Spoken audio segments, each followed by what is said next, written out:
हे भगवान, ये गरीबी में दूगो बाल बच्चा बारे सन, कहाँ से हम लेके आयो करीसन के खाना। यही में एगो गाय बिया, कुछ बुझात नहीं खे, कामो धंधा कहीं नहीं खे मिलत। बाबूजी घरे चले, बबुआ के अपना तबीयत खराब है, जल्दी घरे चली। अरे का बोल बबुआ के? ओकर तबीयत बहुत जोर से खराब है। गरीबी दुनिया में केहू ना गरीबी। कहाँ बा छुटकारे? दे बाबूजी। बबुआ बबुआ का बोल बबुआ? भूख लागल बा बबुआ, पानी लिया चल। तो का हो गइल बा? पानी लेके आओगे मेरा बबुआ, तो आगे के बता। रुको, हम खाना के व्यवस्था करता नहीं, लेट रहो 5 मिनट रुको, हम आवत नहीं खाना लेंगे।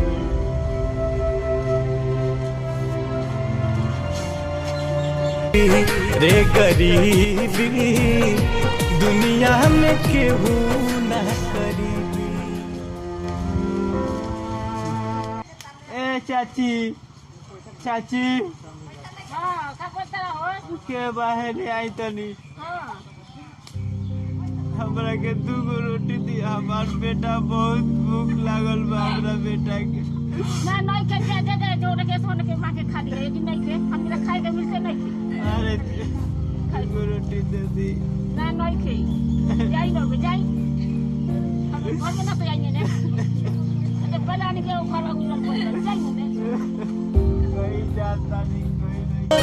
खाए के मिले ना रोटी छूछे, हालत में कोई जाता नहीं, कहीं नहीं के मिलत खाना। हमार लागत है कि बेटा मर जाएगा।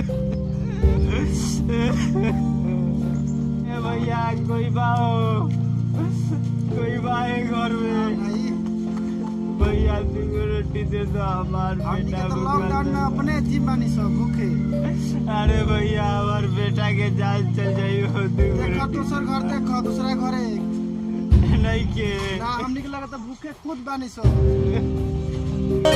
खाए के मिले ना रोटी छूछे, हालत में गरीब आदमी के जियल कैसे हुई। ए भैया, कोई बाहो?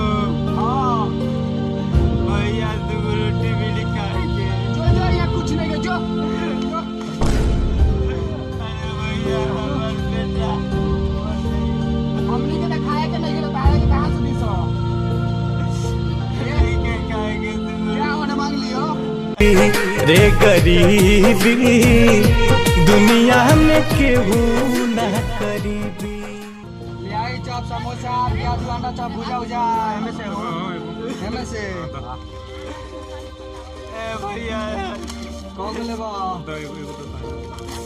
भैया एगो पहिला तू का भैया, भैया एगो चॉप दे दो, हमार बेटा भूखा चल बा। भैया ला भैया, एगो बदले में 2 गला। तू गरीब बड़ा, हमू गरीब बनी। तू खुश रहा, हमू खुश रहा। जा अपना बेटा के रहे दा भैया, रहे दा, रहे दा। हमार बेटा लगे, हमार बेटा खा के हम जी जाएंगे।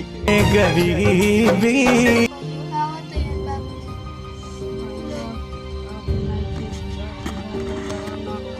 भैया ऐसा काय कर दे भैया, ए भैया आवत है बाबूजी। अरे बउआ, बउआ उठ, बउआ हमार उठ, हेला हेला। बउआ पानी लेके आओ बउआ। का हेलो बउआ, ना पापा खिलावा भैया के। जा तू खाना, तारा साथे साथे तू हैरान करो। लो बउआ खा। हम खइले बानी बाबूजी। ला खा बउआ। गरीबी दुनिया में केहू ना गरीबी रे गरीबी, दुनिया में केहू ना गरीबी। बउआ पानी पिया, तारा कुछ तो होई, हम बानी नू। भले ये गरीबी में दुनिया संसार ना पूछी, लेकिन ऊपर वाला जरूर पूछिए बउआ, जरूर पूछिए। तारा कुछ ना होई, हम बानी नू। चुप पिया, पानी पिया का। बाबूजी हमनी के गरीब के केहू करीबी नहीं खे। गरीबी दुनिया में केहू ना गरीबी रे गरीबी। दुनिया संसार ना पूछी गरीब आदमी के, लेकिन भगवान जरूर पूछिए। हाय रे गरीबी, कोई करीबी नहीं खे, केहू के लगे जाता नहीं। दूगो रोटी मांगे तो कोई लात मार के भगावता, तो कोई झाड़ू मार के भगावता। हे भगवान, हाय रे गरीबी, कोई नहीं खे करीबी। गरीबी